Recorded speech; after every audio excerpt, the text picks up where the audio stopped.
3:15. If broadcasting is good to go, then we will commence these proceedings. So I declare open this hearing of the Senate Economics Legislation Committee for the inquiry into the Coronavirus Economic Response Package Amendment ending Jobkeeper Profiteering Bill 2021. The Senate referred this inquiry to the committee on 10 September 2021 for a report by 1 October 2021. The committee has received 7 submissions, which are available on the committee's website. As this is a public hearing, a Hansard transcript of this proceeding is being made. However, the committee may determine or agree to a request to have evidence heard in camera. Information on procedural rules governing public hearings and claims of public interest immunity has been provided to witnesses and is available from the Secretariat. Any witness called to answer a question for the first time should state their full name and the capacity in which they appear. For those appearing via video conference, to assist with the recording of this hearing, please ensure your microphone is set to mute when you are not speaking. I remind media representatives to follow the media guidelines and any instructions of the committee secretariat. I'd like to advise witnesses that answers to questions on notice should be provided to the secretariat by 12 noon, 17 September 2021. Calendar on Apple Watch. Thank you, Siri. I now welcome representatives from the Australian Taxation Office. Thank you for appearing before the committee today. I remind officials that the Senate has resolved that an officer of a department of the Commonwealth or of a state or territory should not be asked to give opinions on matters of policy and shall be given reasonable opportunity to refer questions asked of the officer to superior officers or to a minister. This resolution prohibits only questions asking for opinions on matters of policy and does not preclude questions asking for explanations of policies or factual questions about when and how policies were adopted. I remind all witnesses that in giving evidence to the committee, they are protected by a parliamentary privilege. It is unlawful for anyone to threaten or disadvantage a witness on account of evidence given to a committee, and such action may be treated by the Senate as a contempt. It is also contempt to give false or misleading evidence to a committee. If a witness objects to answering a question, the witness should state the ground upon which the objection is taken, and the committee will determine whether or not it will insist upon an answer. If the committee determines to insist on an answer, a witness may request that the answer be given in camera, and such a request can be made at any time. I'd like to advise that answers to questions on notice should be provided by Friday, 17 September 2021. I now invite you to make a brief opening statement, should you wish. And for the Hansard record, could you please state your name and capacity in which you appear?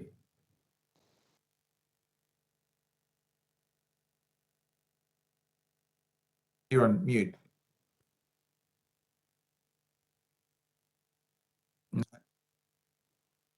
I can't hear you. Can't hear you, Mr. Jordan. You're on mute, Mr. Jordan. I can confirm that. It says you are. How do I can't.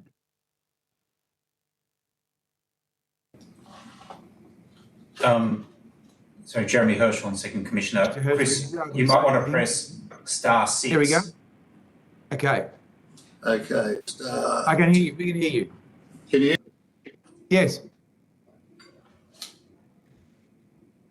Hang on. We've lost him again. No, it's just dropped out. There you go. Try again. How good are we this time? Good. Well, I'll get back to it. Thank you, Chair. I will not make an opening statement as such. I have tabled a statement because it has a number of figures and percentages and ratios in there. I thought best represented by a statement that's been tabled earlier today. And that would obviously form a basis on some of the issues to be discussed today and answering some of the questions that I understand the committee put to us prior to this hearing. Other than that, I would like to say we're always pleased to be invited to attend. They can hear me now. Always pleased to attend and happy to answer any questions the committee may have. I also have my colleague, Second Commissioner Jeremy Hirschhorn, and Deputy Commissioner Emma Rosenvig.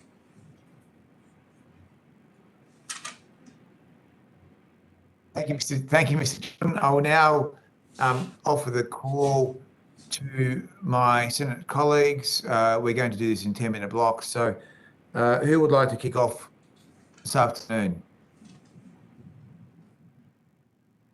Well, that's easy. No one. We can go. First in, best dressed. I'm happy for Senator Patrick to kick off because I just want a quick chance to review that statement before my questions. Thank you. Senator Patrick, Okay. You have the call. Okay, thank you. I was being polite because it was Senator McKim Senator McKim's bill. To the Commissioner, I note that Deputy Commissioner Hirschhorn is still there despite me liking him. I'm not sure what's going on there. I'll make no comment on that. What about me? Okay. Well, we can come to you I actually later. put a tie on today too, thinking it was going to be more formal. So this was a real treat, I must say, to put this on. Yeah. Okay. All right. I just want to go to in your opening statement. I am just quickly looking through your opening statement. You've sort of broken down the percentages to 97% of entities who received Jobkeeper were small to medium businesses. And then you said 2% were large businesses, or sorry, 0.2%, equating to about $9 billion in payments. And the remaining 2% were charities who received about $10 billion. So got a split of 70, 9 and $10 billion. I'm just trying to work out how a number of other groups fit into this. So, for example, a private school. Where do private schools fit into these figures? They would be in the 2% in charities and not-for-profits. Yeah. Which is the 10 billion and represents 11% of the total. Okay. What about foreign controlled entities? I believe they still had the turnover driving their categorisations. Anyone under 250 would be in the 97% category. Anyone with a turnover of more than 250 would be in the 0.2% large companies. Okay, and what about unions and political parties? Where do they fit? I'm assuming here that they are also in the not-for-profit category. Yes, they are in the charities and not-for-profit in the 2%, $10 billion, representing 11% of the total paid out. Okay. And so it's fair to say that in general, the list of charities and not-for-profits are likely not to be on the ASX, and only a portion of the other two, the small to medium businesses and the large businesses, would be on the ASX. Correct. Do we have any numbers associated with the number of private schools that have that were recipients of Jobkeeper? I don't have that number, but I might pass to Second Commissioner Hirschhorn if he has that detail. Yes, so Senator, if you give me maybe a minute or two, I'll look through the papers. I think I have that number somewhere. Of course, it's based on ANZIC codes rather than being private schools. I will Sure. track down that number and get back to you. The other number I'm particularly interested in is overseas controlled entities. And I wouldn't mind knowing the total number attached to those particular jurisdictions or to those particular types of entities. Yes, so Senator, today I'll have to take that on notice today. I don't have that split, but I don't have that split here today. As I said, so just on notice, if you please to take in the number of private schools and the amount they received, the same for overseas controlled businesses, and the amount that they received in Jobkeeper, and the political parties and unions as well, if you wouldn't mind, the same information on notice, please. Yeah. Are you able to also tell us of those entities, how many of them ultimately did not meet the criteria? So they might have predicted. We need to make sure what the criteria is you're referring to, because don't forget, overall annual profitability was not a criteria. They had to make, on a reasonable basis, an actual comparison to the prior year, so March, April 20, compared to the same time the prior year, either actual decline by 30 or 50%, or using a reasonable process and methodology to document how they got to their forecasts. Because we have done 1,600 audit interventions since that program, mainly, of course, on those entities that did forecast a decline and did not have that, to ensure that they used a proper methodology and appropriate process to come to that conclusion in a valid way.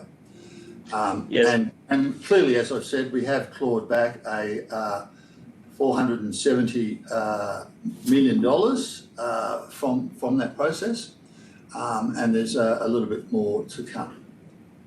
So you say you've recovered actually 194 and are pursuing $89 million, with $6 million in dispute. Yes, Now, that's right, because we looked at about 767 million either being stopped before the money went out, or it might have been paid for 1 month, but our risk engine sort of flagged them, and we would go out and they wouldn't get more than 1 month, or we would claw back the 1 month if they didn't pass it on or didn't have a proper process. But the important thing there is that we did obviously know that the forecasting for this was an integrity issue, and that's why we did such a large 1,600, of which compliance interventions, of which 480 were in that large business category. so in the construction of the program, and my understanding is, I recall, I was on the 8th of April, we passed legislation which granted a head of power for the Treasury to make rules, and it was in fact the rules that established the Jobkeeper program. Did you provide input to the Jobkeeper program, in particular with in relation to things like integrity? In the design of the program, that's obviously a matter for our colleagues at Treasury, but in terms of our input, yes, of course, we worked with Treasury to ensure that what was developed was operable or implementable, because one of the key features, of course, was to try to get the money out the door, A, as quick as possible from the start of it, and B, as quickly as possible from their application to get it. So yes, of course, we discussed this in detail with our Treasury colleagues. Okay, so what level of involvement do you say you had? Was this something undertaken by your law design and practice group or someone else within your organisation? It was twofold. It was the head of our law design and practice group, Kirsten Fish, and Jeremy Hirschhorn were from the compliance, our client engagement group. I think were our two main senior people involved. Mm.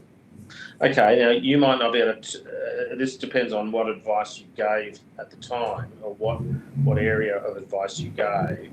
There have been a number of claims and discussions made, or just statements made by various ministers that suggest that were a clawback feature of some description put into the legislation or put into the rules, I beg your pardon, that would have suppressed or in some way caused a reluctance from businesses. I'm just wondering if you were involved in that, and if that were the case, what was the basis for coming to that conclusion?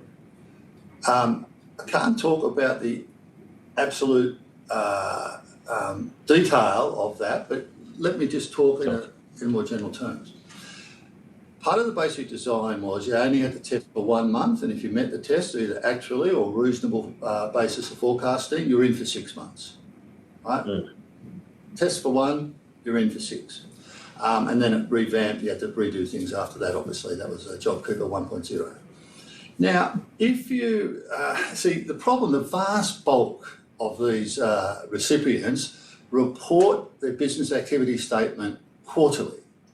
And if it was a month-by-month test, 1 million small businesses would be trying to fill out a monthly return, and we would be flooded with 1 million potential bad statements, and not only more compliance at a time of difficulty and distress, but our systems would have been, quite difficult to accept, because otherwise you'd only be able to do it on a quarterly basis anyway, and it stopped after 6 months, like the first one. So I think there's some practical difficulties if it required a reporting to us on a monthly basis as to whether they still were declining from their estimate or whether they were increasing and we should stop.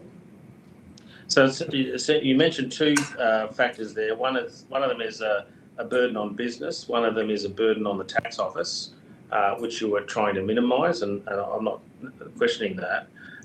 But of course, there's also the burden on the taxpayer, which is quite important. It's their money that's departing the ATO on its way to business, and I just wonder what factors were considered in relation to the interests of the taxpayer. Yes, So we only... in this block, Senator Patrick. Sorry? Must be your last question in this block. Okay, thank you. Senator Patrick, we followed the rules, as you say. The legislation gave the power to the government, or the Treasury particularly, to make the rules with respect to this program. So we simply took the rules and applied them without any subjective views outside of those rules. Our job is to implement the rules that were made by law within the power of the government. Sure. No, so my question went to, because we were discussing about how the rules were developed. I'm not switching to how you implement them. I'm interested in the process you went through as you were developing the rules. You looked after the entities. You've made sure that you've addressed concerns of the tax office, and it was the third one I was interested in particular. I'm trying to get to a point as to why a clawback was not put in there, but maybe we come back to that. Senator, if I could say, but that's exactly the process. The government made the rules, we apply the rules. So, but you provided input to those rules, and that's what I was trying to get to. Your evidence was that you provided some input. You were approached and you were consulted, and I'm trying to get to that part of the conversation as the rules were being developed. But look, I have to give the call up, but I will come back to this. So maybe, Senator, just before we pass on. Go ahead. Yep. So we worked very closely, particularly under the fiscal group, led by Jenny Wilkinson, who will be appearing, as I understand it, after us today. So we worked very closely with Treasury in particular. Our role there was really to focus on how do you make it implementable around existing systems with high integrity. So to the Commissioner's point, it was important to get the money out into the community so businesses could continue to operate and not lay off their staff, but also how to do it with integrity. Matters like whether there should be a clawback mechanism were matters which are truly within the bailiwick of fiscal group.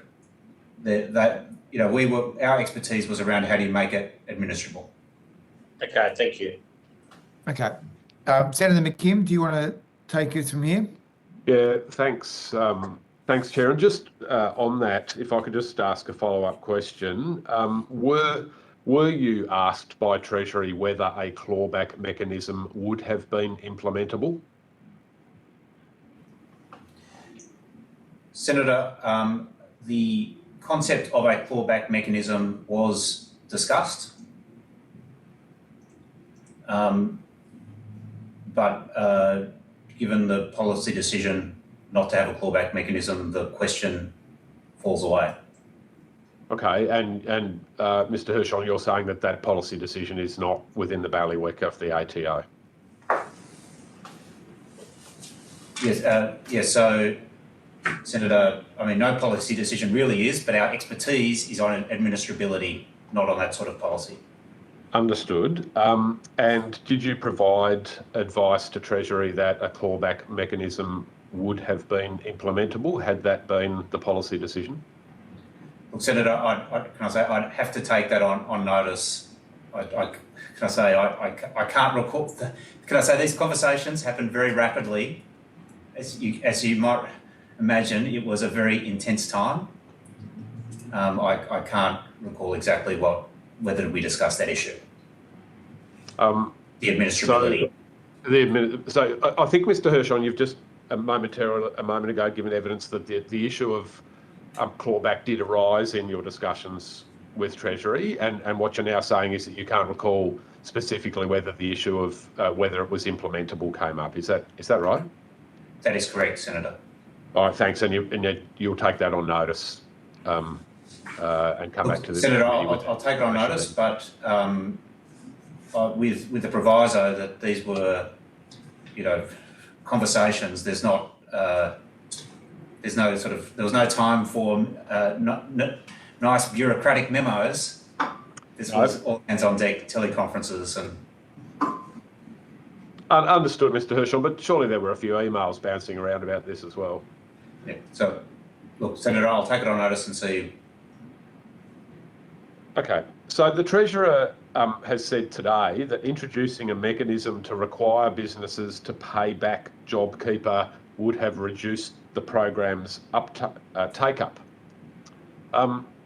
Is that a proposition that the ATO would agree with? Senator, I think that's a proposition that we would say is just not our scope. That is a proposition that you should be put to fiscal group. All right. Have you answered question on notice 209 that was asked in June through the Senate budget estimates process?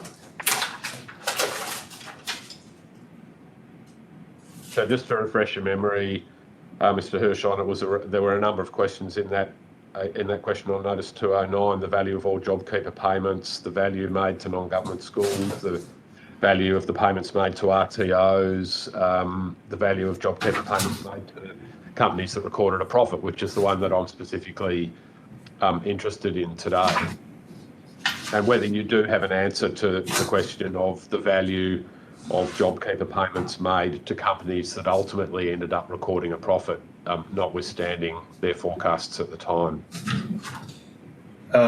So, Senator, I'm aware that there are a few questions on notice that are in various stages of being responded to. I'm not sure if I've got that in front of me right now. Okay. If there were any particular questions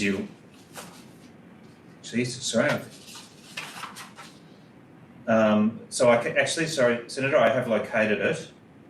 Thank you. Would I can tell you a few of the answers on the spot if you'd like. Yeah, if you could go to the sub-question 4, Mr. Hirschhorn, which is the value of Jobkeeper payments made to companies that recorded a profit, whether you have any data on that. And I'm happy to take increase in turnover as a proxy for profit if the data on profit is not yet available. So Senator, I think you will not be particularly satisfied with our answer to question 4, which is that we actually have not undertaken that analysis around companies which made a profit. And there's a few points to that. First is that profit was not an eligibility criterion, as the Commissioner said. But there are also additional challenges. One is that Jobkeeper is at an entity level, but I suspect the profit you're interested in is at an economic group level. So that is complex. The other element that is complex is that Jobkeeper is really on a monthly basis. Companies claim Jobkeeper on a monthly basis, which then rolled up to quarters. Profit as a concept most companies would only determine their profit annually. And so by way of example, this analysis is not very helpful for, let's say, a normal company with a 30 June year end got Jobkeeper for the first quarter. Their profit for that year would be from the previous 1 July. And so you would be getting Jobkeeper for a quarter, but profit for a year. The other challenge, of course, is that for some of those years, we don't have that information yet, because we do have information now, pretty good information in relation to 30 June 2020 year ends because tax returns have been lodged, but we do not have good information yet in relation to 31 December 2000 year ends. That's mostly foreign companies, nor of course 30 June 2021 year ends because their year has only just finished. So the response to your question 4 will be that we do not have that analysis for those reasons. All right, and you've said that you simply haven't done that analysis, Mr. Hirschhorn, and maybe this is a question fairer directed at Mr. Jordan, but wouldn't you agree that there's a growing outrage about the fact that, you know, Jobkeeper turned into one of, if not the biggest corporate welfare rort in the country's history, with companies that made massive profits during that time, pocketing at the same time millions, in some cases tens of millions of dollars of taxpayer welfare. Don't you think that information like that should be available to the public? In other words, how many companies and who they were that actually made a profit at the same time they were trousering this massive amount of public funding courtesy of the Australian taxpayers? Isn't that in the public interest for that information to be distilled and made available? I mean, I think that's more in the political arena and should be probably put to the government. I will say again, though, we implemented the rules that the government formulated. Profitability was not a criteria for us. And for the reason Jeremy just said, it's sort of, you know, out of sync in some respects with the quarters and the whole year profit. But again, I will say that it was only 0.2% of the total that went to large entities. And we did do our compliance intervention on 1,600 entities, of which 480 were large. And we found 95% of that 16,000 were within the rules of claiming. Clearly, there were some that were not, and we've already recovered 194 million.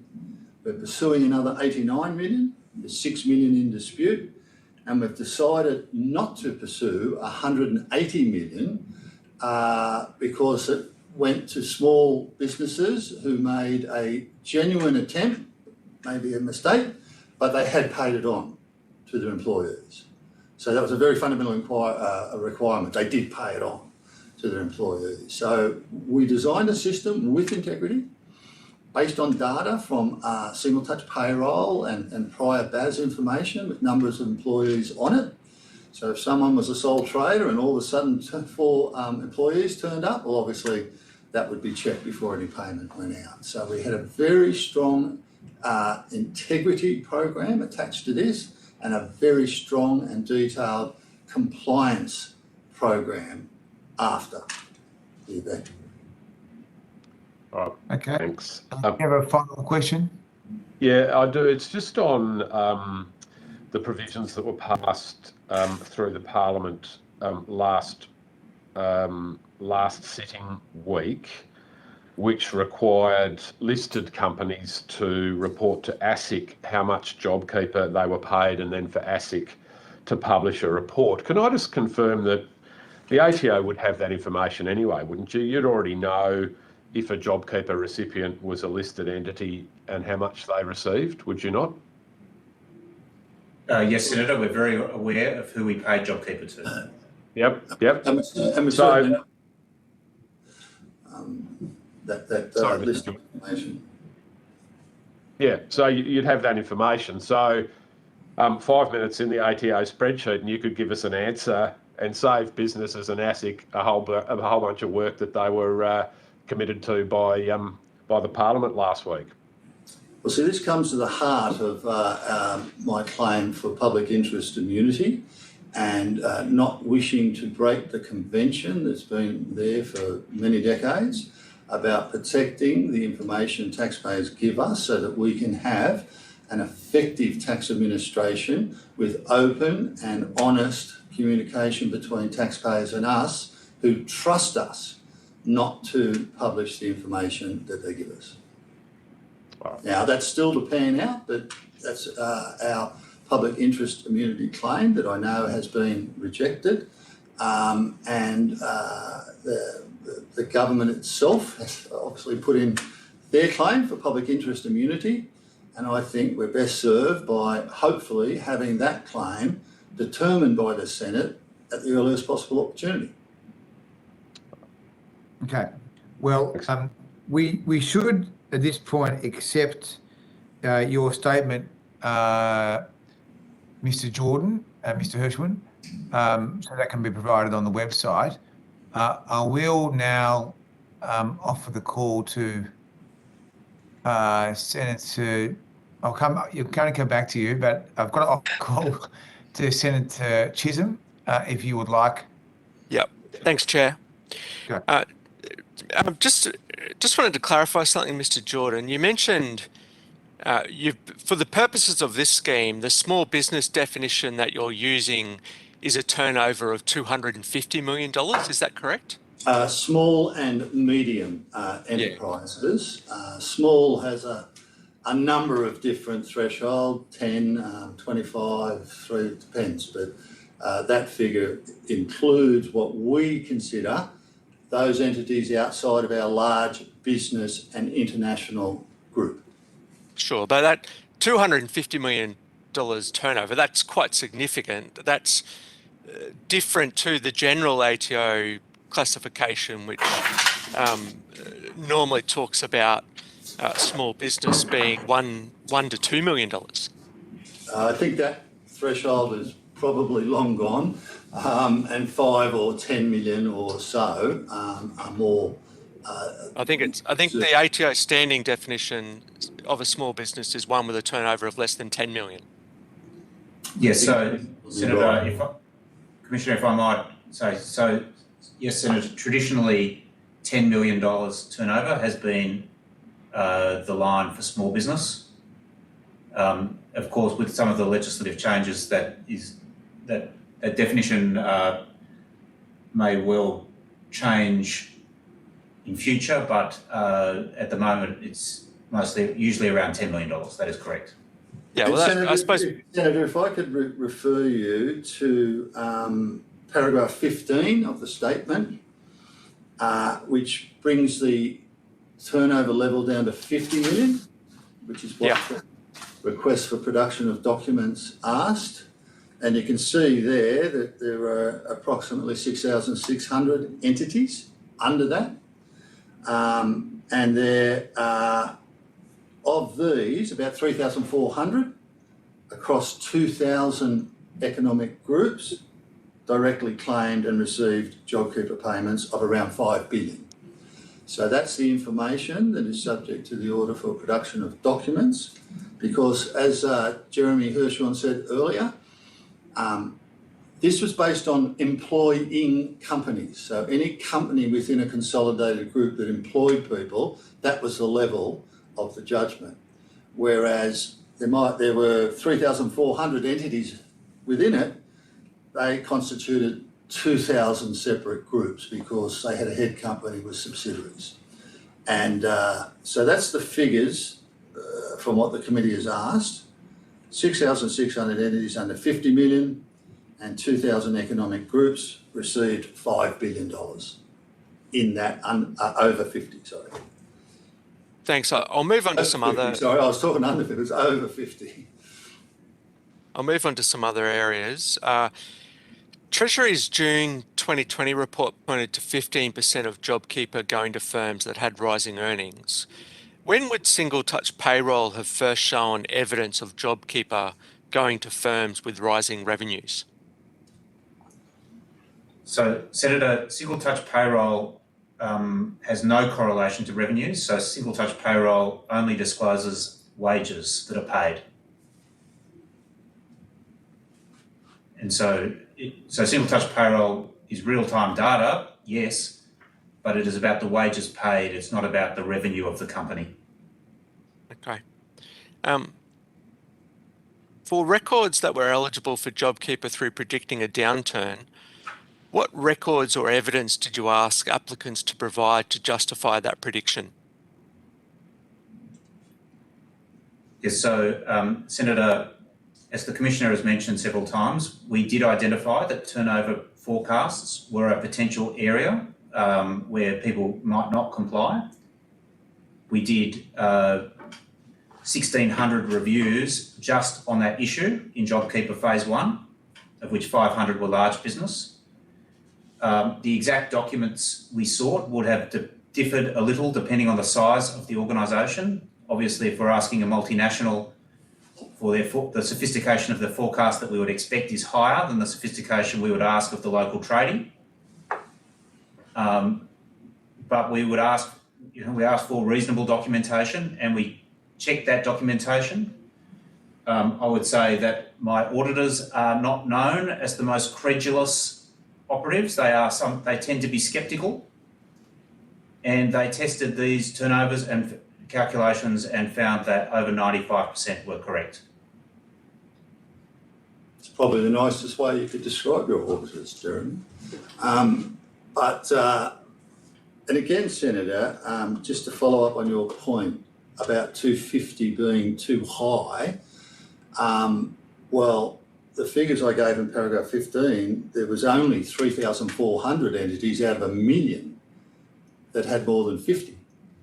So 3,400 individual entities that received JobKeeper had a turnover over 50 million compared to 1 million recipients. So,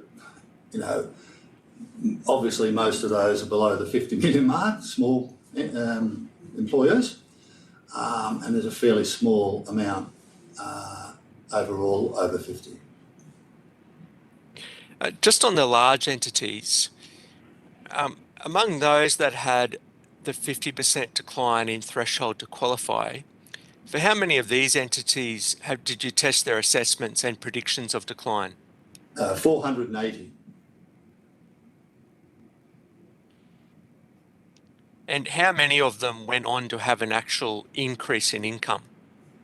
That's something we have not measured because it was not an eligibility criteria under the rules that we were charged to implement.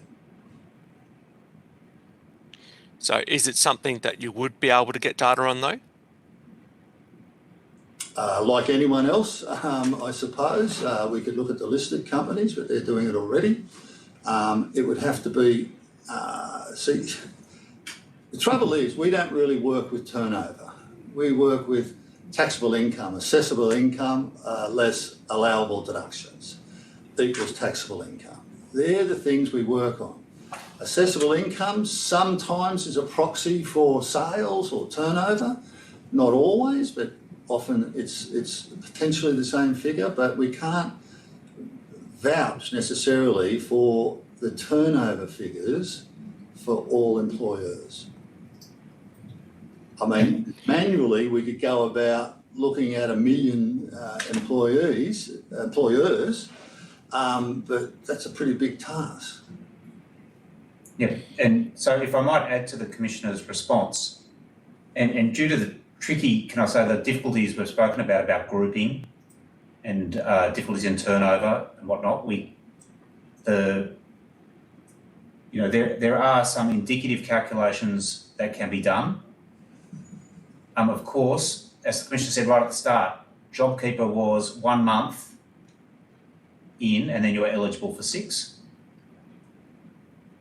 From some indicative work, and it is only indicative work we have done, only a very small amount of JobKeeper went to large businesses whose turnover increased. The Commissioner had the power to verify the reasonableness of the projected GST turnover that would have been the basis of an entity entering the scheme. How often was that done? So again, Senator, just to reiterate, Mr. Jordan has said that we did all went through our risk engines, 480, which is a non-significant, that's about a quarter of the large companies, we did one-on-one reviews.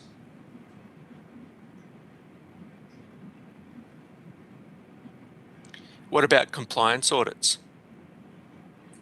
Well, that was a short form compliance audit, basically around a single issue. What was the methodology? What was the process? How reasonable was the work done to come up with the estimate of the reduction in turnover? It was a single issue compliance activity. How many of these large entities were knocked back from the scheme? So, Senator, it was fewer than 5% were found to be ineligible. Okay. And for the entities in this category that ended up with rising earnings, how many of those initial assessments or predictions of decline have you looked into for signs of bad faith?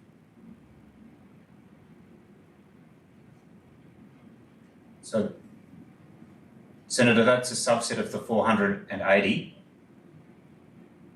I couldn't give you we did 480 reviews. That was based on risk factors, which included actual turnover. So we didn't choose the 480 completely at random. We chose the 480 that we most thought deserved looking at. Right. Last question for this slot. And did you make any assessment of those entities acting in bad faith? Yes, so Senator, we did knock out some large companies and where necessary, clawed back Jobkeeper that had already been paid. Okay.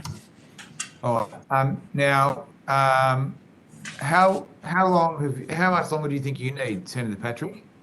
I'd be having another 10 minutes. Okay, well, let's go Senator McDonald, and then we'll come to you.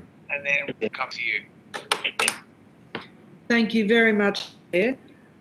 Can I ask you, Mr. Jordan, you've talked a little about the integrity measures put in place to ensure the scheme was well targeted. Do you want to expand on that, please? In a broad sense, but I suppose I'm getting a bit of an echo here, so I'm not sure if you are. Okay, so I might pass to Jeremy Hirschhorn. I'm getting quite a feedback. Yes, so Senator, fundamentally the first layer of defence in the scheme was around its design, which required companies or businesses that were claiming to be in the system to have already lodged tax returns and BASs, and so already be honest lodgers in the system. The second layer of defence was that to claim for an employee, you had to claim tax file number by tax file number. And so it's very hard to make up an employee with a tax file number. For the third line of defence was linking to STP. About 92% of employment relationships in Australia are reported to us through STP. And so we knew whether, we already had people reporting those employees with their tax file number. So we knew the reference employees, and you could only claim for employees that you had at the start of Jobkeeper. There were a few more features, but they are three ways that we linked to existing systems, which meant that people could not create companies and they could not create employees. We then data matched that information against other sources, which might include things like deaths and people in prison, to make sure that nobody was claimed to had either died or was in prison. So other forms of data matching. We also moved 3,000 auditors. Mr. Hirschhorn, can I just intercede there and just get your assurance that Jobkeeper was not paid to dead people? Because there was an article from Daniel Ziffer from the ABC who reported that Jobkeeper had been paid to dead people in April this year. Yeah, so We'd be delighted to find out the names of those people because as far as we are aware, none. yes, and Senator, I think that article arose from a confusion between the fact that we looked to make sure there were no dead people rather than we paid dead people. I can assure the committee that we paid JobKeeper. We did not pay JobKeeper for dead people. Some people Thank you very died. I much. say some people died who had been, JobKeeper had been paid for them, but they had died. JobKeeper was for 6 months. Unfortunately, people die, but no dead people were paid JobKeeper, and nobody in prison was paid JobKeeper. Thank you, Mr. Hirschhorn. Thank you, Senator McDonald. And so, Senator, on the next layer was then, of course, we are very sophisticated in how we identify risks and do things, what we call post-compliance. And we established a new branch within the office.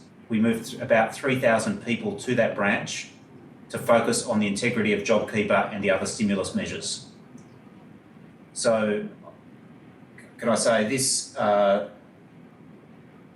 Our estimates are that the level of misclaiming in this scheme was extremely low.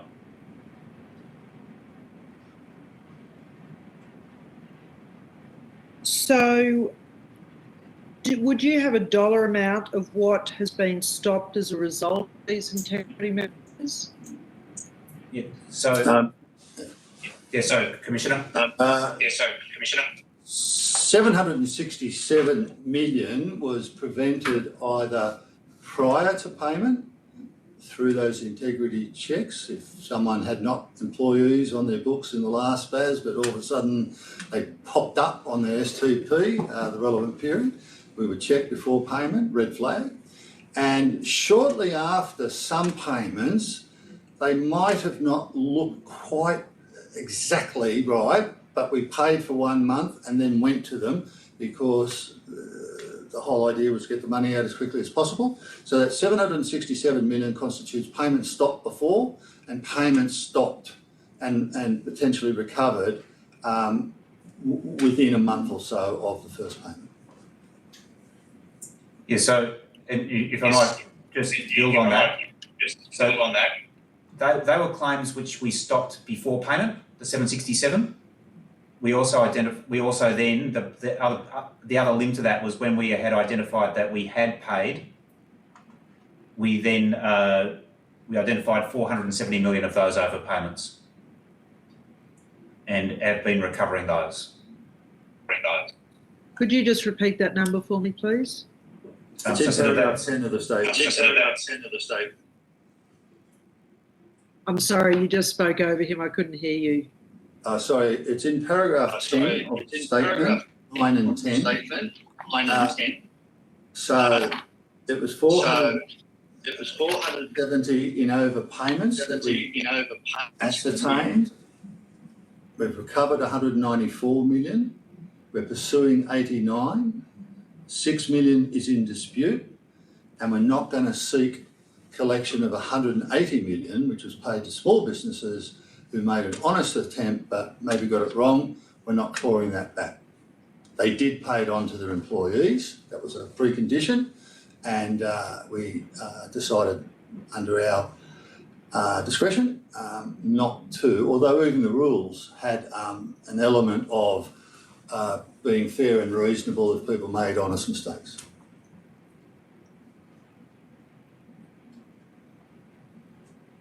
I think you're on mute. And my final question, Chair, is could the ATO please update us on the result of ongoing compliance checks of the Jobkeeper program? Yes, so Senator, I think the Commissioner has summarised the compliance results through the program. We are now, with Jobkeeper having finished, there are a few matters still on hand which we are clearing up, but the primary results are that 760 odd million that we stopped and the other 470 million that we identified and are now clawing back. Yeah. Thank you, Senator McDonald. Now, I think we have a remaining few questions to be asked by Senator Patrick. So you have the call, Senator Patrick. Thank you very much. Commissioner, I'm just wondering, you have exercised discretion in relation to $180 million of payments because you said there was an honest mistake. I just contrast that with what's happening with some of the other social security payments where genuinely honest mistakes are made. I know you can't answer for them, but that's just a general discretion you have in relation to businesses. Is that right?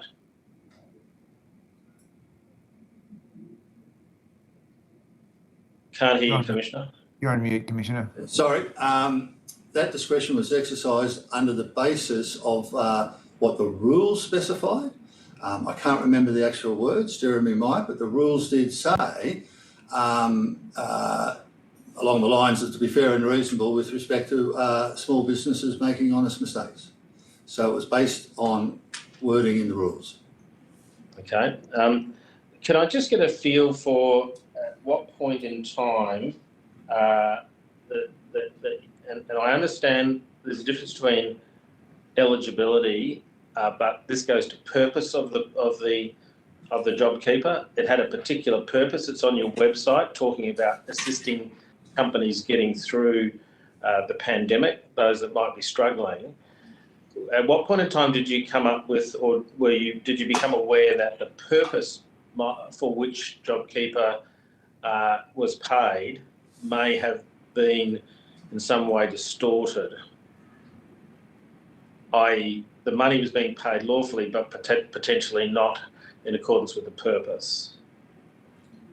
Well, Senator, if I was just to make a couple of comments there, which is, again, to reiterate the Commissioner, we apply the rules. It's not for us to try to double guess purpose, but the Treasury review, there was a Treasury review after 3 months, and that was the time when how the scheme was going was first reviewed. Okay, but you don't. I mean, I'm reading a public interest community claim here from the Commissioner, where he gets very concerned about the public interest in this case in disclosure.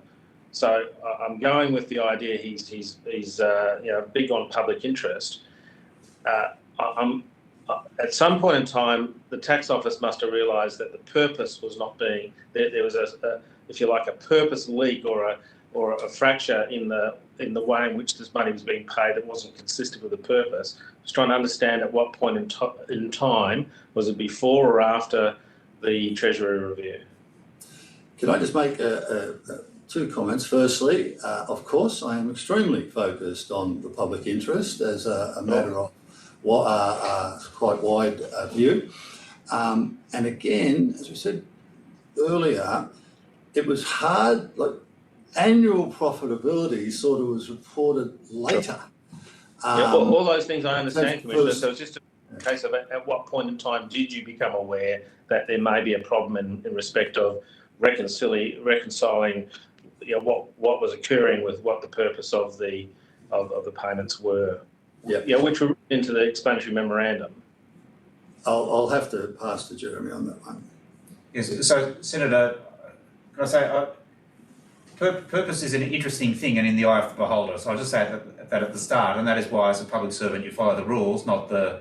Well, it's not, it's actually written on your website. I've been to your website. It indicates what the purpose of the payments are. But Senator, what I would say is that we would provide, we work with our Treasury colleagues. There was a review after 3 months, so a very rapid review to see how it was going. And can I say, Senator, a purpose of the scheme was, or a feature of the scheme was very definitely to give longer term confidence. If you were down for 1 month, you didn't have to retest each month. You were down for 1 month, you were eligible for 6. And, so that, in a sense, that's the, that was the design. Okay. Okay, I'm just going with what was written on your webpage. I come back to the Commissioner very briefly, just in relation to Have you got many more, Senator Patrick? just a few more, Chair. Would you- So just going back to you opened the issue of the public interest immunity. I'm a little bit surprised. You will be aware of Section 355 of the Tax Administration Act, which provides protections for particular types of information. That provision has all sorts of exemptions where disclosure can be made. And I'll just read this one to you. It's in a note in Section 35560. This subsection does not limit the operation of Section 16 of the Parliamentary Privileges Act in any other respect. That section continues to operate, for example, to enable taxation officers to disclose protected information to a committee or one of one or both houses of the Parliament. Now, that law was written into the Tax Administration Act some time ago. It's a bit, I'm a bit perplexed that you say that people don't understand or don't appreciate that the Senate can ask for this sort of information. It's actually in the law, and it's the law for which you must have regard, not to make up which ones you're going to ignore and which ones you're going to enforce. I'm struggling to understand how you might suggest that when you comply with the law by disclosing certain information to the minister, that doesn't undermine public confidence, even though that is the law. When we're disclosing information to a House of Parliament, which is also the law, somehow does. Can you try and explain that for me? Obviously, I have to make judgments about that provision and the entire. It's pretty clear, Commissioner. There's no ambiguity in that. Please let him answer the question. Yeah, and look, the order for production of documents, I made the public interest immunity claim based on a genuine desire to protect the confidentiality of information. That has been rejected, and I still have not provided it that at this stage. Obviously, Yeah, you're in breach of a lawful order. That's clear. I need to at least wait until the next sitting of the Senate, as I understand it, to table, if at all. But there's also the notion of reasonable excuse, that has not been tested yet, which I assume will be. There's no reasonable excuse written into this legislation, Mr. Jordan. In regard for the order of production of documents, there is. I think you need to read. Senator Patrick, you have to allow the witness to answer. If I don't produce the documents and I have a reasonable excuse not to, as I understand it, that leaves the matter there until. Sorry, where's that written? I'm just going on the law of the land, Commissioner. Where have you found? Where's this reasonable excuse? Where's that in the legislation? It's not in the tax legislation. Last question. Okay, I'll ask the next question. Part of the rules around. You ask me the last question, and then any other questions will have to go on the note of paper. So this is my last question. Thank you. It's my understanding that the amount of Jobkeeper in total paid to a company is not information that is disclosed to the tax office or even provided to the tax office. It's generated by the tax office as you pay, so you're keeping track of the money that goes out. So I'm really confused how that fits into the word protected information in the context of the Act, because the Act is very specific. It has to be information disclosed to you by the taxpayer, or alternatively, the information that is provided to you by the taxpayer. How does the amount of money you pay fit within that definition? The order for production of documents requires companies. No, I'm just talking about strictly what is protected information. How do you we could spend all afternoon talking about that, and I'd rather lawyers do so. But when I'm looking at the order for production of documents, that was something we actually applied the rules to, and we did it in a way that had a high level of integrity. Respectfully, Commissioner, it is not protected information. It's not information that is disclosed to you or provided to you. I'd ask you to maybe take that on notice, go back and have a look at that, and present something to the committee as to how you treat information that is generated by the tax office as protected information. Okay, I think we'll take Well, that I'm as not sure a. whether I could take that on notice, because I have got legal advice. I have been advised that it does fall within that thing, and that would be subject to legal privilege. Okay, we'll have to take any further questions on notice. I think we've given you a very good go, Senator Patrick, and we thank the officials from the Australian Tax Office for making yourself available, and you go with our very best wishes. And we invite you now to disconnect from the video conference. And we will now, without further delay, move on to the Department of the Treasury. Thank you for appearing before the committee. I remind officials that the Senate has resolved that an officer of a department of the Commonwealth or of a state or a territory shall not be asked to give opinions on matters of policy and shall be given reasonable opportunity to refer questions asked of the officer to superior officers or to a minister. The resolution prohibits only questions asking for opinions on matters of policy and does not preclude questions asking for explanations of policies or factual questions about when and how policies were adopted. I remind all witnesses that in giving evidence to the committee, they are protected by a parliamentary privilege. It is unlawful for anyone to threaten or disadvantage a witness on account of evidence given to a committee, and such action may be treated by the Senate as contempt. It is also contempt to give false or misleading evidence to a committee. If a witness objects to answering a question, the witness should state the ground upon which the objection is taken, and the committee will determine whether it will insist on an answer. If the committee determines to insist on an answer, a witness may request that the answer be given in camera, and you can make a request at any time. Questions on notice should be provided by 12 noon, 17 September 2021. Thank you for appearing today. Treasury, do you have an opening statement? Please state your names and capacity in which you appear.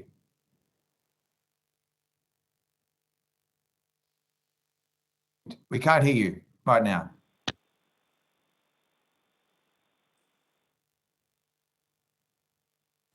Senator Bragg, can you hear me now? We can hear you. Excellent. Trick for new players. Go ahead. Little *6 on the keypad. Senator Bragg, Jenny Wilkinson, Deputy Secretary, Fiscal Group. I have my two colleagues here, Philippa Brown, who is First Assistant Secretary, Labour Market Policy Division, and Laura Berger-Thompson, who is the Assistant Secretary in Labour Market Policy Division. I don't have an opening statement. Okay. Well, I might kick us off today. I might start you with how many businesses received JobKeeper payments? Philippa Brown, I'm the Secretary of Labour Market Policy Division, around 1 million businesses. Yeah. And what was the size of the businesses, generally speaking? It was heavily weighted towards small businesses. Yeah. So how many of the businesses were small businesses in percentage terms, in terms of the number of businesses that received JobKeeper payments? Yep, so around 90% of businesses that received JobKeeper payments had a turnover below 2 million. Another 6% had a turnover between 2 and 10 million. And another about 1.4% had a turnover between 10 and 50 million. And just to be clear, those numbers relate to the first 6 months of the JobKeeper program. Yeah. And we're talking about, because I think it's important to distinguish between the amount of the number of businesses that received the payments and then the amount of money that was paid to the businesses. So I think you were just talking about the numbers of businesses. What's the story in terms of the dollars?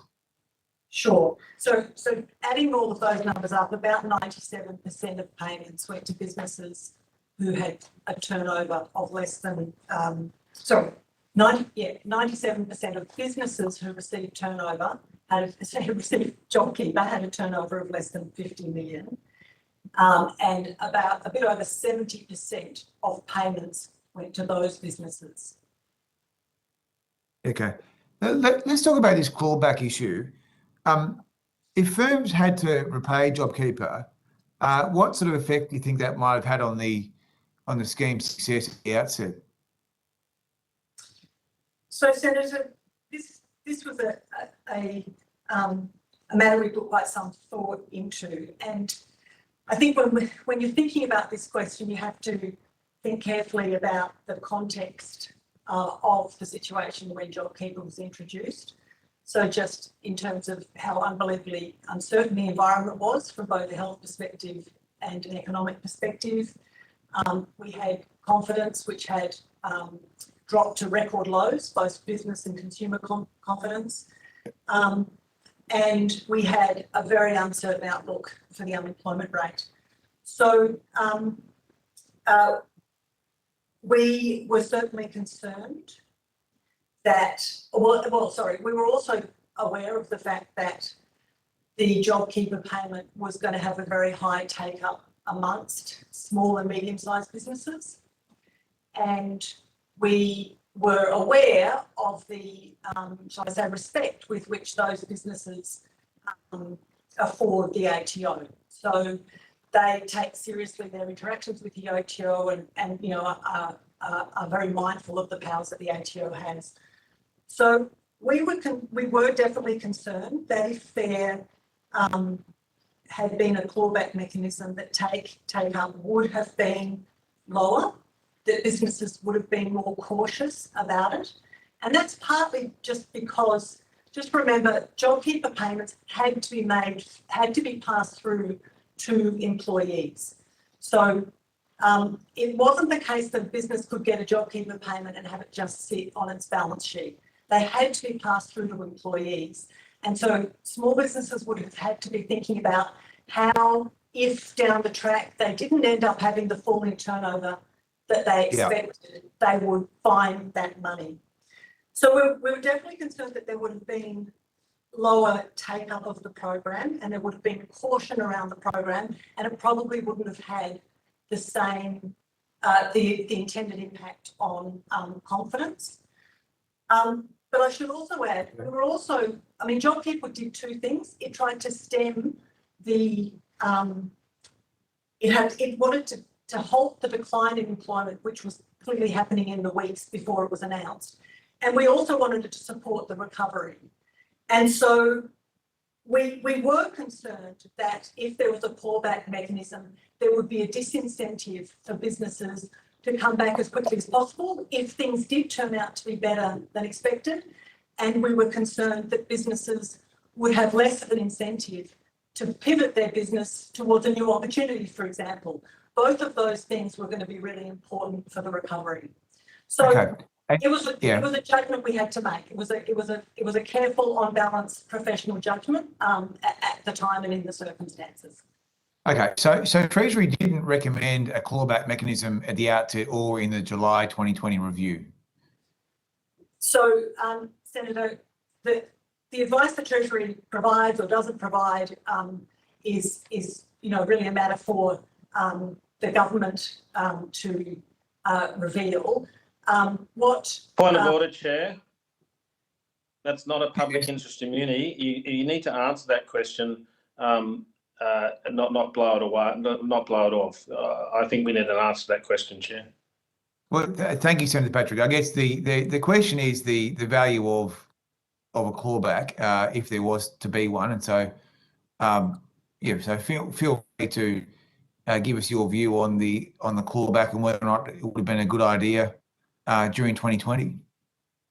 So we were certainly concerned, and we were concerned about the impact that a clawback would have had. And in the JobKeeper review, when we reviewed the program after effectively sort of a bit less, well, about 2 months of operation, but the review started in that second month. When we could see how it was operating, the Treasury review makes it clear that we thought the scheme should continue in its current form. Okay, so if there was to be a clawback now, which businesses would it most heavily affect? So, as the Treasurer outlined in his op-ed this morning, we know that about 99% of the businesses that didn't meet the expected falling turnover, the falling turnover that they'd expected, were small and medium-sized businesses. I think, in fact, 99% of them were small businesses with a turnover of less than 50 million. Okay. So from your evidence, it appears that your view is, or the Treasury's view is, that the Jobkeeper was more than a wage subsidy. It had more than just one objective, didn't it? So again, so that's absolutely right, Senator. And at the outset, we and in the review, we made it clear that Jobkeeper did a number of things. It kept businesses connected to employees, so that's, if you like, the wage subsidy component. It was also providing income support to individuals. This was, if you recall, individuals who were not working any hours with the business could receive Jobkeeper through the business rather than going on the unemployment queue. Jobkeeper also provided broader macroeconomic support, and in our view was an important element in stabilising confidence and stabilising the decline in the economy at that time. Okay. Well, I just have two quick questions before my 10-minute block is up. So if there was to be a clawback now, I don't imagine that would help our economic recovery, given the nature of the businesses you've described. I think at this point it would be quite challenging for many of those businesses. I mean, these are small and medium-sized businesses. I don't have particular information I can bring to bear in terms of, you know, their balance sheet situation, but these are businesses. I think many of these businesses probably didn't get Jobkeeper support from the December quarter onwards. Many of these businesses are in sectors where there have been ongoing shutdowns, so of a shorter term nature. I think that some of the support that they received in that first 6 months of the program has probably helped them get through these next 9 months, which has been pretty challenging. And I'm not sure that, well, I think that if these funds were recovered from all of these businesses now, it could be problematic from an economic recovery perspective. Yeah, so a clawback on these small businesses would kick them when they're down, in effect. Not if their profit's up. Okay. I just finally want to ask you before my time runs out. I mean, in terms of the other schemes over the course of history that have been deployed to try and stop recessions, how do you rate Jobkeeper? Sorry, I just missed that question. I was just wondering what your view was on the Jobkeeper in a historical context as a scheme deployed to try and avert or reduce the impact of economic shocks. Was it a efficient and effective program? So, Senator, these were extremely unusual circumstances that we found ourselves in, and Jobkeeper is, I think, by any account, the largest economic support program that's been provided. We haven't faced these sorts of circumstances before, so it's challenging to compare them with other programs which have been introduced in history. But I think that certainly our view, and this was provided, this sort of analysis was provided in the July statement last year, and then also in the budget updates, is that Jobkeeper has been a really important part of the overarching macroeconomic support that's been provided to the economy over the period since the beginning of the pandemic to support and secure economic outcomes, which is as good as they could have been. Thanks, Ms. Wilkinson. I'll offer the call to Senator McKim. Thank you, Senator Bragg, and good afternoon to you, Ms. Wilkinson, and your colleagues. Look, you've referenced the Senator's op-ed. I found it a pretty defensive op-ed that he wrote in The Australian today. And just to be clear, what he has said in that op-ed, and I think you've provided in your evidence today, is that introducing a clawback mechanism, if we can call it that, would have reduced the program's take-up. Is that right? And if so, how? So I think as I just walked through with Senator Bragg, and this is a matter of judgment, Senator McKim, but our judgment was that in the circumstances and given the level of uncertainty that was in the community at the time that Jobkeeper was introduced, that having a provision like that could well have both reduced the number of businesses who were going to apply for the scheme, but also would have, and this is just as importantly, provided a disincentive for those businesses to actually find opportunities to recover when those opportunities presented themselves. So I'll come to, sorry. I'll come to your stimulus arguments in a moment, but just on the matter of whether or not a clawback mechanism would have reduced take-up. Can I just understand you correctly? Is what you're saying that if businesses who didn't end up needing Jobkeeper had to pay back Jobkeeper, then they wouldn't have applied for it in the first place? Is that what you're saying? So isn't that how an income support system actually should work? And does work for a whole range of other people in the country, including unemployed people and other people who receive income supports. I mean, if a business who didn't end up needing Jobkeeper then had to turn around and pay Jobkeeper back, then they wouldn't have applied for Jobkeeper in the first place. That would be a good thing, wouldn't it? So I guess I don't accept your characterisation that these businesses didn't need Jobkeeper. Like the evidence suggests at the end of the day that they didn't need Jobkeeper. And let me just walk through a few examples. There could legitimately have been businesses who, in the context of the pandemic, were of the view that they were going to have to completely close their doors and they were going to have to shed all of their staff. And as a consequence of the Jobkeeper, they may have been able to continue operating, for example, to pivot from operating as a sit-down cafe to a takeaway cafe. Those businesses may well have ended up doing better than they had expected that they would have done. But if Jobkeeper had not been there, they wouldn't have been operating at all. So, well, Ms. Wilkinson, I'm sorry. I think you're misunderstanding my character. I'm sorry to interrupt, but I think you're misunderstanding my characterisation here. This isn't about whether they would have been paid the money. It's about whether there would have been a capacity to get the money back. So they still would have got the money. It's just that if it turned out that they didn't need the money, then they would have had to pay the money back. So they still could have, even if they had a view, they would have had to shed all their stuff. They still could have got Jobkeeper. But the point that I'm making here is that if it turned out that they didn't need Jobkeeper, that's when the money could have been clawed back. So again, I'm not sure your answer is relevant to the point that I'm making here. So I think it is. I apologise if we're talking at cross purposes, but if a business thought they were going to have to close their doors, as a consequence of Jobkeeper, they could continue operating. They were forced to pay that Jobkeeper money directly through to their employees. And arguably, they were making very, very small margins on top of that.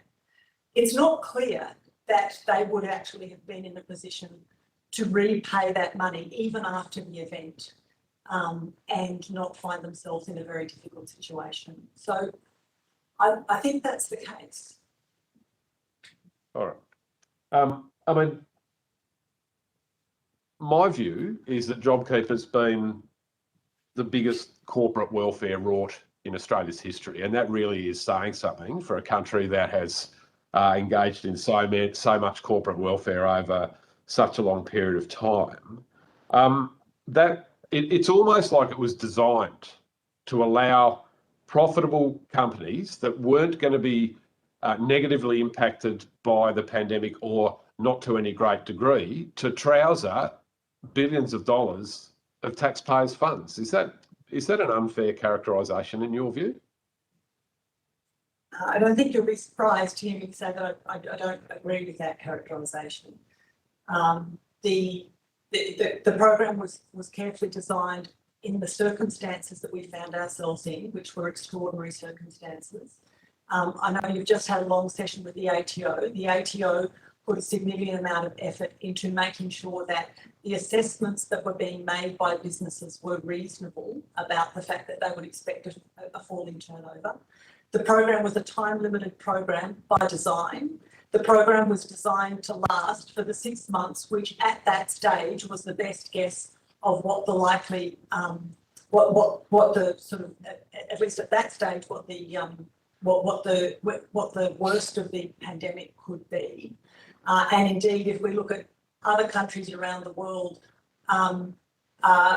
we came out and performed better than most other countries have. And I think that was partly a function of the design of the program, but also partly a function of the way in which the whole health and economic set of challenges have been managed. All right. Has Treasury got a view? Thank you. Has Treasury got a view on the impact on of Jobkeeper, of paying Jobkeeper to profitable companies on competition in Australia? So I'll just give you a real world example. I know of a concreting business. They've got about 70 employees. They got about a $20 million turnover, and they got Jobkeeper, but they didn't miss a single pour of concrete during the pandemic, and they still haven't because construction has gone gangbusters. Now, plenty of their competitors made an assumption that that would be the case and therefore never applied for Jobkeeper in the first place. So aren't the companies that didn't apply for Jobkeeper because actually they were right that their turnover would not decline and they didn't need it, aren't they at a massive competitive disadvantage now compared to the company that actually got it wrong and applied for Jobkeeper, even though it turned out they didn't miss a single pour of concrete during the entire pandemic? So what have you done here to a level playing field and the operation of a competitive market in Australia where you've allowed companies that got it so badly wrong, who trousered millions of dollars of taxpayers' money, this massive competitive advantage, and they can now undercut all their competitors who actually made the right call at the time that they wouldn't need Jobkeeper? So what's the impact been on competition in Australia of the way the scheme was designed and the failure to include a clawback mechanism? So, Senator McKim, I think the particular example you're raising is potentially an example of a situation which is exactly the sort of situation that the ATO is looking at through its compliance program. If it wasn't reasonable for a business to assess that their turnover was going to be down, for example, because they were operating in a jurisdiction where construction wasn't shut down in terms of the public health orders, then that would be a matter for the ATO to examine. And I think as you had a discussion with the ATO, they have got this a compliance program which is looking at that. When we looked at the distribution of JobKeeper payments by by sectors, those payments did look like they were well targeted in the sense that there were certainly significantly more payments in sectors which we know were more strongly affected by public health restrictions than others. We designed a program which I'm not suggesting the program is perfect, and we have said that in set of estimates and COVID hearings since last year, but we designed a program to try and address the circumstances we were facing at the time in a way which could be implemented and could quickly stem the collapse in confidence and the collapse in economic performance. And my contention is that if we hadn't stemmed the collapse in confidence and the collapse in employment in particular, we would have probably had much worse outcomes for all Australians and for all businesses across the country. Do you have any more? Or do you want us to come back to you? No, I'll just ask a couple more if I might, Chair, while I've got the Ask call. finish off. Yeah, Yep. so Ms Wilkinson, you've referenced the ATO's compliance program, but they've already identified $180 million in overpayments that they're actually not going to pursue. Now, there was evidence that they've just given to the committee today. So I've got to ask you again, do you not accept that you've distorted the market significantly here, and that as a result of that, some companies who didn't need JobKeeper but ended up getting it because they applied for it, have got a massive competitive advantage over companies that actually, quite rightly and accurately, decided that they didn't need it in the first place and therefore didn't apply for it? I mean, don't you accept that you have actually, by the design of this program, significantly distorted the market and placed some companies who quite rightly never applied for JobKeeper because they thought they wouldn't need it at a massive competitive disadvantage compared to other companies in the same sector who wrongly, but still in good faith, decided that they did need JobKeeper and aren't being forced to pay it back. And the ATO is forgiving or have determined not to pursue, to use the words they used to the committee today, $180 million of JobKeeper because the mistakes were made in good faith. So don't you accept that that is a massive impact on competition in Australia and a level playing field? So I think I've answered that question, Senator McKim. I'm not sure I have anything else to add other than, in any compliance program, an organisation like the ATO and in the circumstances has to make a judgment about what are the debts that are pursued. I don't know the details of the 180 million that were that are not being pursued. As I understand, they're mostly from small businesses. There were honest mistakes. I know that the ATO at times made decisions to leave the first month's payment, but to see subsequent payments. I'm not sure whether this falls into that category. I think that's a detailed discussion that really you need to have with the ATO around the compliance program. Okay. Do you have a final? Do I get enough? Final then. Well, back to the question that actually the chair asked you towards the end of his block of questions, Ms Wilkinson, and it does go to the advice that you provided to government or presumably to the Treasurer.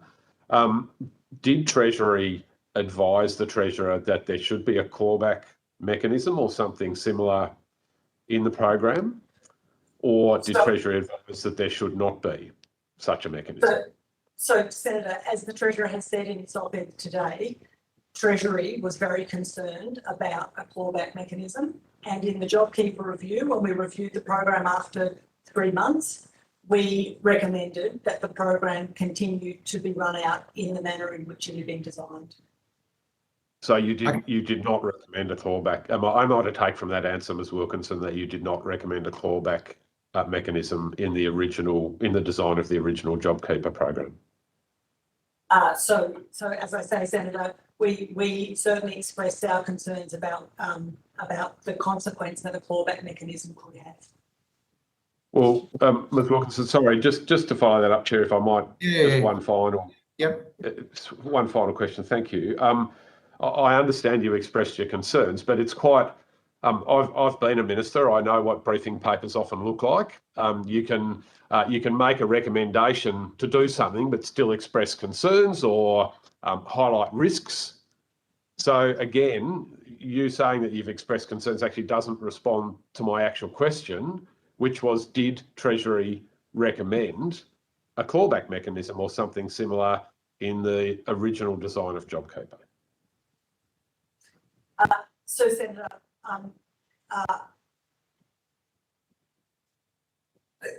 I think it's a yes or no answer, really.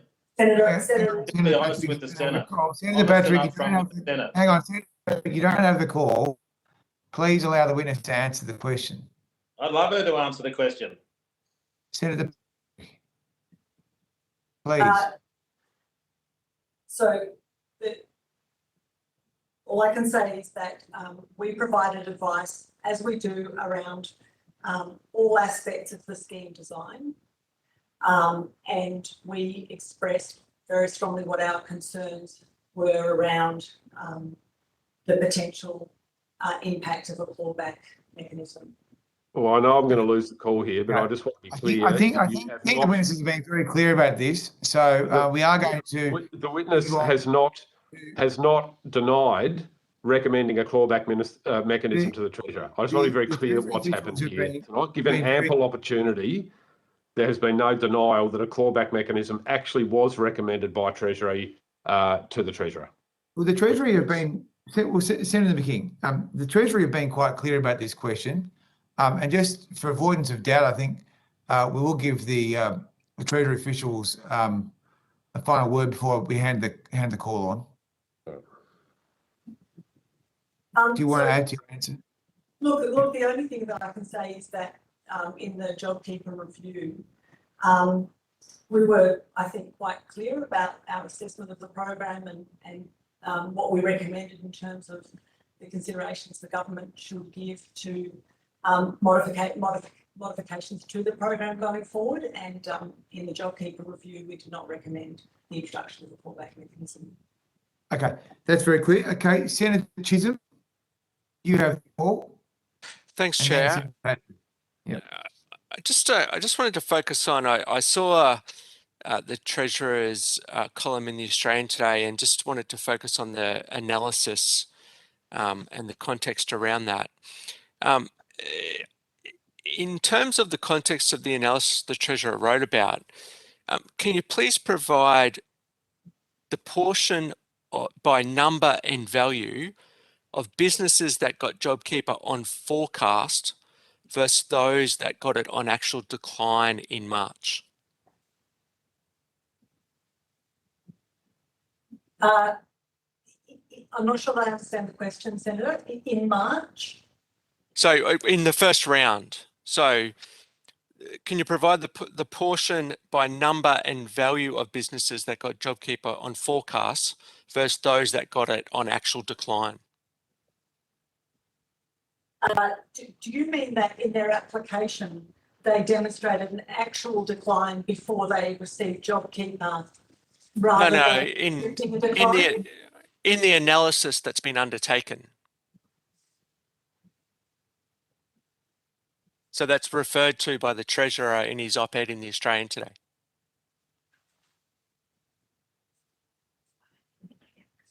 Yeah, so the challenging thing in answering that question, Senator, is that in order to be eligible for the Jobkeeper payment, there was the primary test, which was that your turnover was down by 30%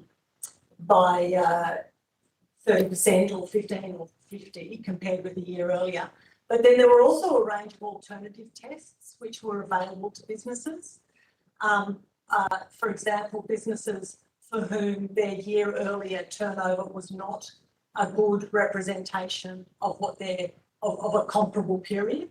So, for example, businesses that were in drought-affected areas a year earlier had a level of turnover which was deemed to be not representative of a comparable period, and small and growing businesses that were growing very rapidly, had their year ago turnover wasn't comparable.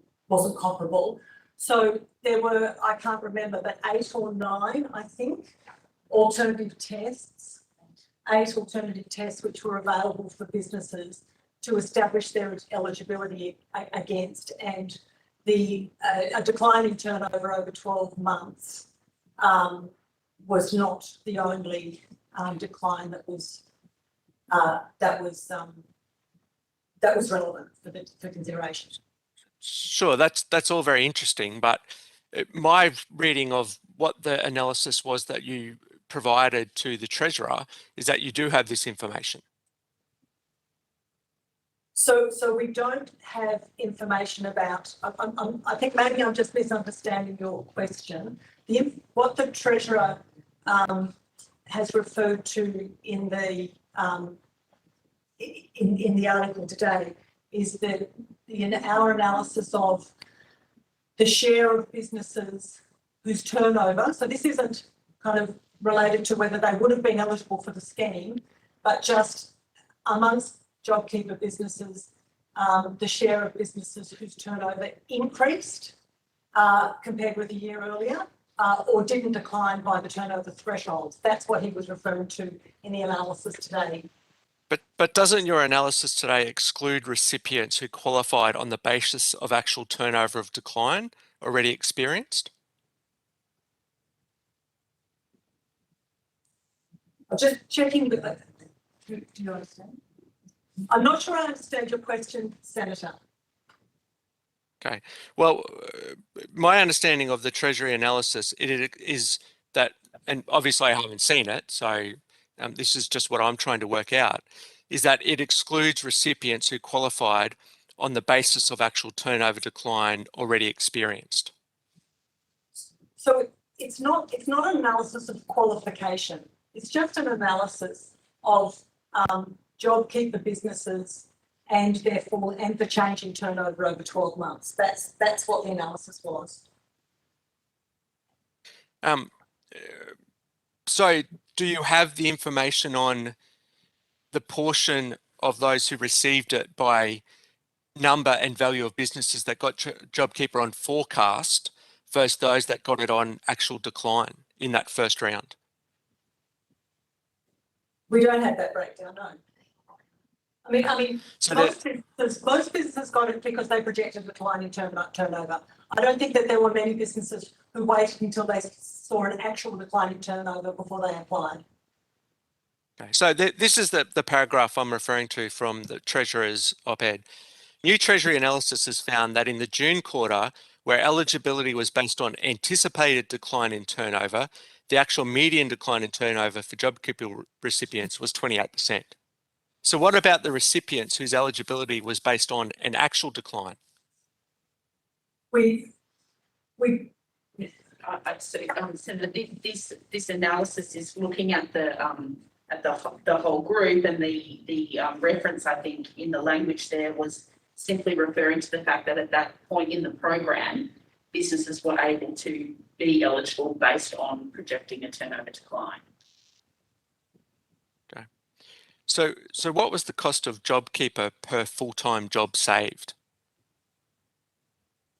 I'll have to take that on notice. I haven't done that analysis.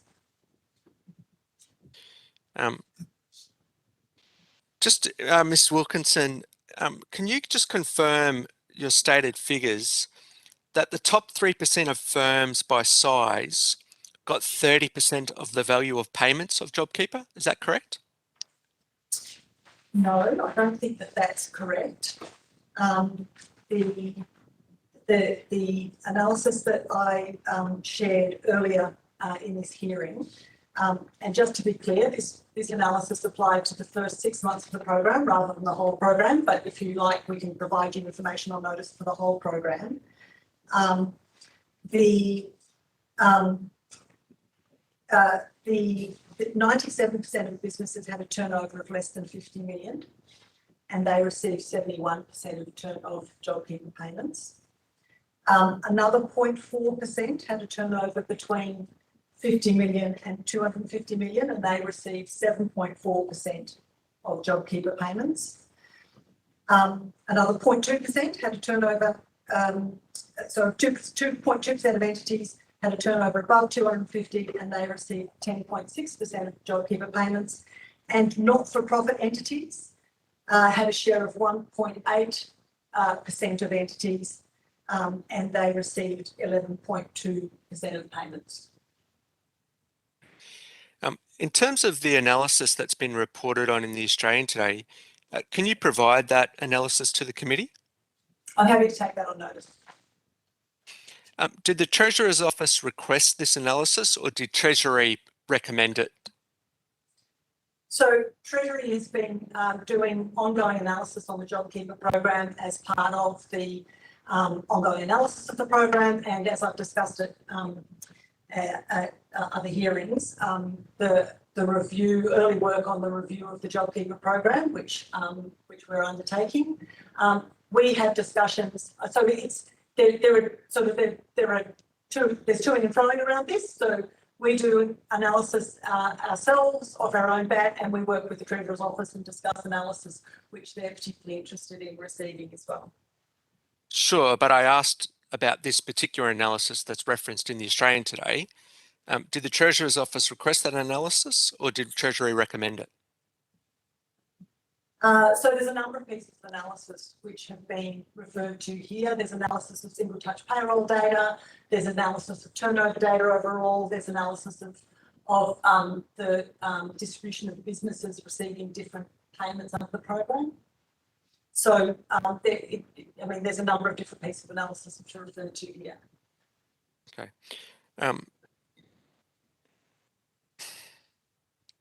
So there was no. Was it asked for by the Treasurer's Office? So I'm happy to take that on notice. I mean, as I say, we have ongoing discussions with the Treasurer's Office around our work. I don't recall particularly. We worked with the Treasurer's. I mean, we do work closely with the Treasurer's Office, of course, and but we've undertaken analysis over the course of the Jobkeeper program within Treasury. There's analysis that's been undertaken within the ATO. So it's but I'm happy to take that on notice in terms of this, the specific range of analysis here. So just coming back to Okay. Do you have many more? Do you want us to come back to you? last question. Okay. Just coming back to that analysis in the op-ed in the Australian, and that paragraph, new Treasury analysis has found that in the June quarter, where eligibility was based on an anticipated decline in turnover, the actual median decline in turnover for Jobkeeper recipients was 28%. Is that an accurate representation of Treasury's analysis? Yes. Okay. So by definition, doesn't that mean that more than half of those who claimed on the basis of an anticipated decline did not ultimately meet the thresholds?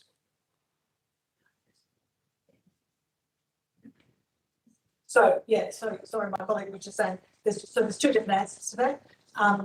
We don't know who used an alternative test in order to establish their eligibility under the program. So I can't say definitively, but it's certainly the case that the average decline, the median decline for Jobkeeper recipients, there was a distribution in declines for Jobkeeper recipients, and as I think first highlighted in the Jobkeeper review, there were some Jobkeeper recipients who had an increase in turnover. When we just looked at the April monthly data, there's a distribution of outcomes across Jobkeeper recipients. Okay. Thank you very much. Senator Patrick, you have the call. Good afternoon. I just want to find out a couple of things just in relation to the advice that was given. So I understood from answers to questions from Senator McKim that advice was given in relation to a clawback. It was discussed with the Treasurer. That's correct, isn't it? This is the start of the program. So that's right, and as the Treasurer said in the op-ed today, that in our view it would have been a handbrake on the recovery. So yeah, sure. So I'm just trying to understand. You formulated that advice on the basis of what? Did you commission someone to give advice in relation to that, or was that just someone around a coffee table decided that was the answer? How did you come to that conclusion? We weren't spending a lot of time around coffee tables in March last year, I can tell you, Senator. Sure. Okay. I'm very pleased to hear that. I think, as I said at the outset, I'm completely open with you. It was our best professional judgment. Okay. When you say our, who is our? Is that Treasury. yourself? Treasuries. So this is the advice that Treasury provides to the government. No. Let's get down to the detail of who actually provided this advice. I'm happy if you just stick to SES people, or perhaps the secretary. Who actually provided that advice and came up with that advice? I want to know who they are and what I'm trying to understand the basis upon which they came to that conclusion, or at least formed up the advice that went to the Treasurer. So I'm happy to take on notice sort of formally who signed off on minutes, but this was a discussion that was taken at very senior levels in Treasury involving myself, Sure. involving the Secretary and involving the relevant SES in the division that was designing Jobkeeper. Thank you. I'm mindful of junior officers not being named, but SES. I think it's fair to ask that question. That advice. Can you provide a copy of that advice to the committee, please? I'm happy to take that on notice. Thank you very much. In the 3-month review, it basically stated that you guys commissioned independent consultants as risk and integrity advisors to ensure program risks were identified, understood and managed effectively. Can I ask who those advisors were and what they were paid for that advice? So I'm happy to share that the risk advisors that we used were from Deloitte. I'm very happy to take on notice the cost of that advice. I don't have that with me today. Look, I just raised a concern, and I just wonder how you might have managed this from a conflict of interest. In fact, we don't know because these things aren't disclosed, that maybe they were recipients of Jobkeeper. Maybe many of their clients were recipients of Jobkeeper. How did you manage to keep sort of clean advice in relation to that, noting that I'm sure they want to give fearless and frank advice also to their customers?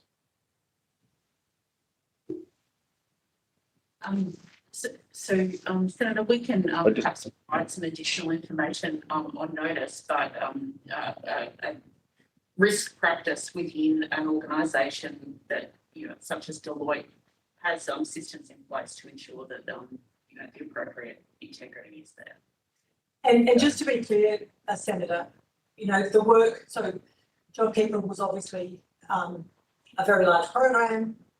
Sure. We were working very closely with the ATO. We were working with other departments who had programs that intersected with Jobkeeper. And so we thought it was prudent to seek some external advice on sort of risk matters to do with as much, if you like, the implementation of the whole program. We didn't use risk advisors in terms of policy advice. It was more around the how well we were organised, whether we had the right resources, whether we were managing the implementation risks effectively, our level of confidence in how those risks were being managed between us and the ATO. But I got the impression that Deloitte were assisting you in relation to the review itself. So they would have been looking at the actual conduct of the Jobkeeper program and perhaps advice on those matters of risk and integrity.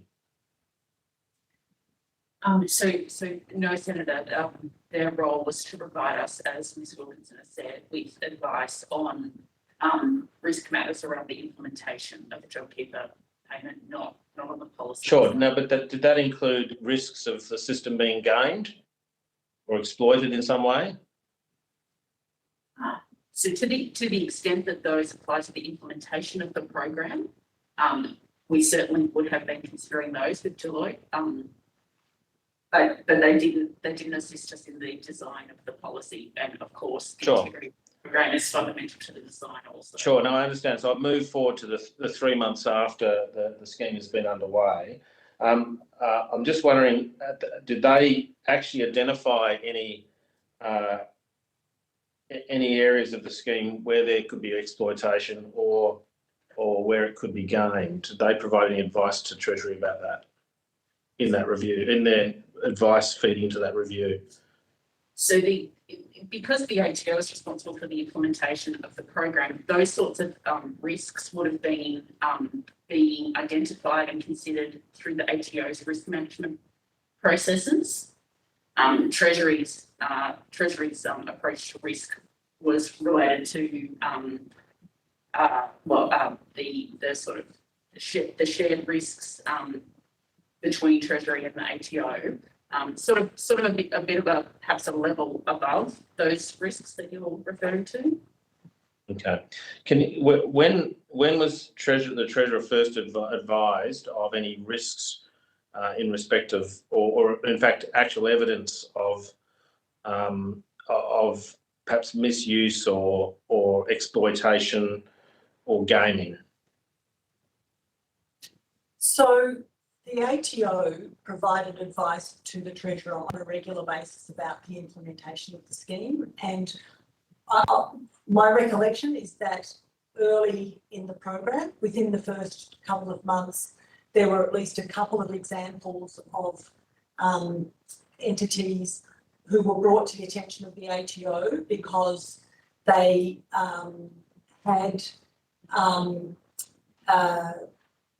misrepresented their turnover, or they had tried to change the way in which invoicing was occurring, or there was some issues like that.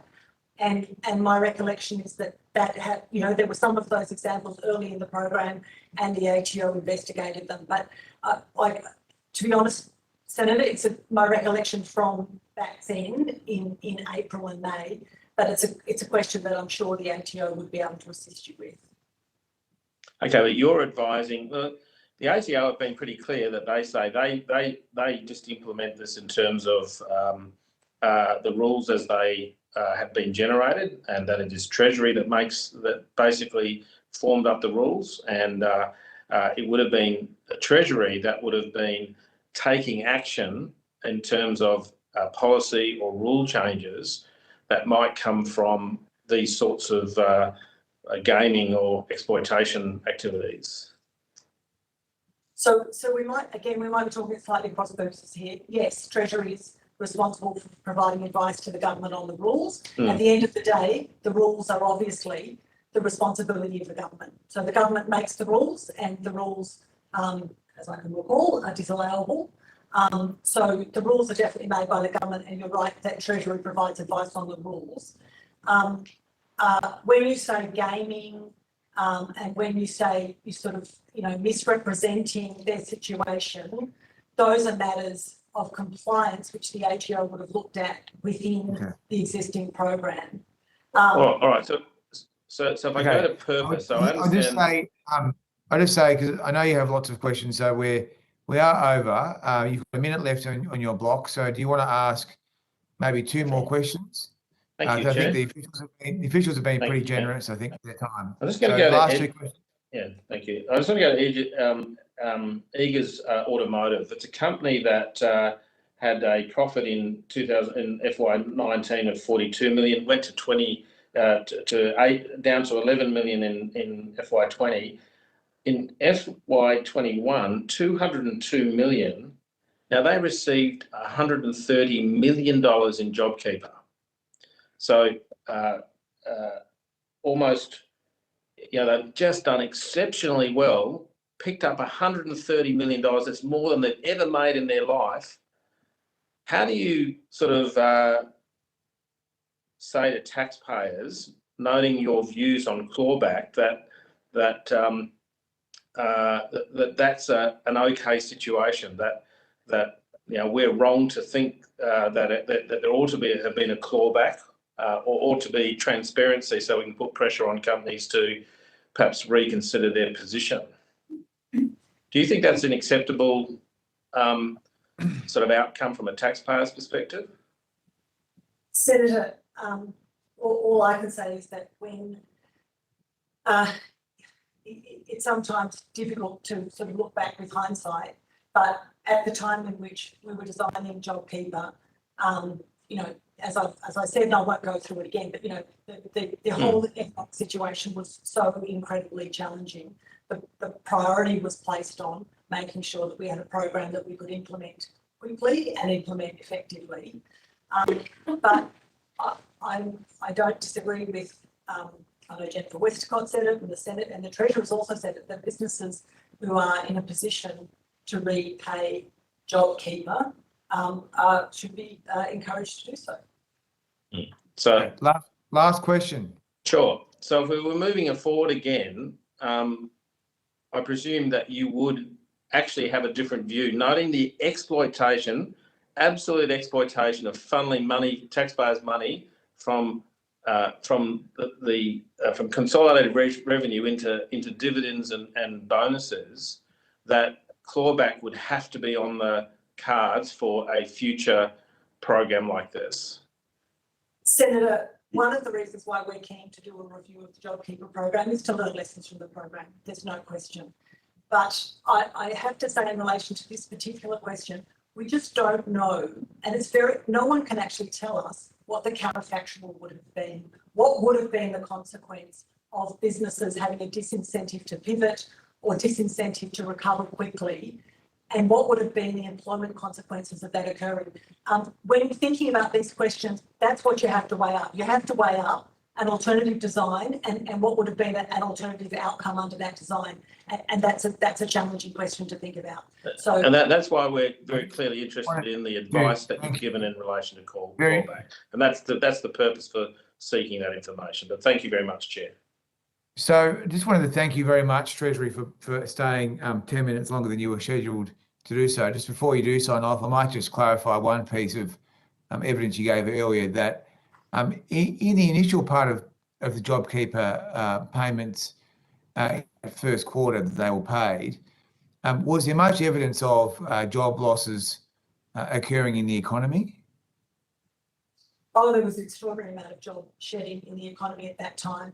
And even in June, by June, when we were completing the JobKeeper review and providing advice about the second 3 months of the program, it was still the case that at that point we had, I think it's over 300,000 individuals who were stood down in JobKeeper businesses, and only about a quarter of employment had been recovered from the amount that had fallen in late March, April and May. So the economic situation was extremely fragile at that point. My recollection, I haven't got it in front of me, but my recollection was that in the July economic update that the Treasurer released, we were still expecting at that stage that the unemployment rate would rise over the subsequent couple of months. And that includes the businesses that didn't experience a turnover decline that they anticipated? That is correct. And certainly one of the things that the Treasurer included in his analysis today Treasurer drew from our analysis and was included in the op-ed was the fact that there were 85,000 individuals in businesses that didn't meet the expected decline in turnover who were nonetheless stood down. So those individuals were not working any hours. That doesn't include individuals who have been kept on but are on lower hours. All it captures is just those ones who were stood down on 0 hours. So this was in the June quarter, there were 85,000 individuals in those businesses who were stood down. Okay. Thank you again very much for your generosity and of your time. And thank you to the other Senators, Patrick, McKim, Chisholm, and Secretariat. That concludes today's hearing. On behalf of the committee, I thank you all again, and the committee is adjourned. Thank you.